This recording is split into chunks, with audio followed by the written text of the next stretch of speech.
Hey everyone, so it was requested by oblivious people that I talk about Oakie Doke.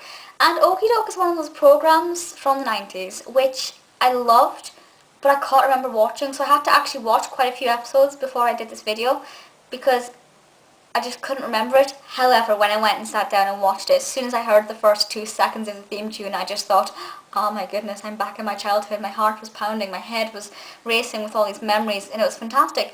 Now, according to Wikipedia, this only was on for 95 to 96. I think it had 2 series, 26 episodes, 13 in each.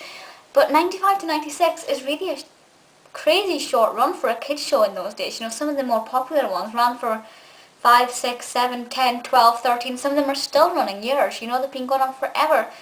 So to have only 1 year, basically, of production is quite a limited amount. And I'm not really too sure why, because visually, it's one of the most beautiful programs I have ever seen. It's a stop motion program, stop motion animation, and that's one of my favourites, and I love it. It's one of my favourite types ever. Even nowadays, I love them so much. And the plot itself is quite nice as well, and something which kind of is like Wind in the Willows-y, kind of. That's the feeling it gives me. And something else as well, there's a similar program as well. Basically, Oakie Doke lives in an oak tree, and he looks like an acorn, kind of. It's a very peculiar character. And he is there to help out all the woodland creatures. He's not like a god figure or anything, but he just seems to be the one who solves the problems. They will come to him with a problem, sometimes indirectly, like they won't say, oh, Oakie Doke, please help me. But they'll be mid-conversation, they'll say something, and Oakie Doke will be like, oh, is that an issue? Do you want help with that? Not those words exactly, but you get the message. Which I think is lovely. And it's for me, Oakie Doke is a really admirable figure.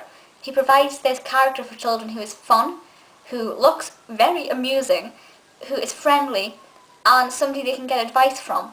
And perhaps indirectly, perhaps the problem he's dealing with in that particular episode, the children don't have an issue with, but even then they can look to him and take his advice on board, even if it's done subconsciously.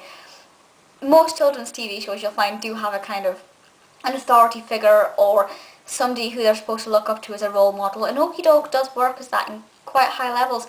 For me, what makes it beautiful is the woodland creatures. You have the family of mice, there's a family of moles, there's a family of frogs. There is a frog, I think there's a family of frogs. Hedgehogs, I think. Just all these woodland creatures, and they are adorable. The mice are my favourites, but that's because I'm obsessed with mice. Some of you will know I love mice to bits. And it's just such a beautiful program. It's only on for like 10 minutes or something. Maybe slightly longer, but it's not a massive length of time, which I think is the perfect amount of time for children to watch it, get the moral, get the message, enjoy the programme, watch the plot unfold nicely, fall in love with the characters. It just ticks all the right boxes.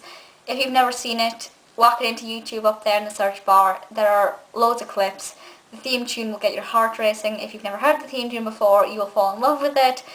Oakie Doke is just one of the most peculiar children's programs ever, which never comes into conversation now. You know, there are some 90s programs now which are not in production anymore, but children still know what they are. For example, okay, really bad example, but Mona the Vampire, that could actually be early noughties. Mona the Vampire I don't think is in production now, but children kind of still know what it is. But things like Oakie Doke and Animals of Farthing Wood or Sabrina the Animated Series, these things today's generation just don't know. You know, they just don't know who they are. But let me know your thoughts on it. If you've never seen it, go check it out, and I'll see you all next time. Bye!